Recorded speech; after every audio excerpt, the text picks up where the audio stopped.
বুঝেছো? এই দেখো, নজর দেবে না, এখানে কত সোনা আছে জানো? জানো তো? এই দেখো আমাকে ওটিপিগুলো কোন পাঠাচ্ছে দেখো, শুধু শত্রুগুলো ওটিপি পাঠাচ্ছে দেখো কেমন। এই আমার ফোনে 1-2 কোটি টাকা আছে রে ফোন পে। হ্যাঁ, তোরা লিয়া লিবি, লিয়া লিবি। ওটিপিটা ধরছি, ও লিয়া লিবি। খাওয়া হয়ে গেছে? হ্যাঁ গো, খাওয়া হয়ে গেছে।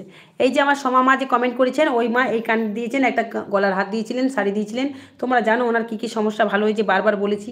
উনি অনেক জায়গায় গিয়ে নিঃস্ব হয়ে গিয়ে অনেক লাখ লাখ টাকা খরচা করে অনেক মন্দিরে গেছে। আর ওই দেখ তুরাদের মঙ্গলার কাছেও গেছিল, তুরাদের। হ্যাঁ, ওই যে এখানে দাঁত খুঁজলি কইতেছি তোমাকে। তোরা দিদির কাছে গেছিল, তোরা দিদির কাছে। তেঁতুল ছুঁয়েছে, জবা ফুল খাইছে, দেখেছ? আর এখানে এসে ভালো হয়েছে এই মন্দিরে এসে। তাই জন্য আমাকে কানে দুল দিয়েছে, গলার হার দিয়েছে। ইয়ে সোমা মা, তোমার ভাষাটা আমি বলতে পারছি না, বলতে পারছি না, জানি না। ভাষাগুলো তোমার কাছে শিখবো।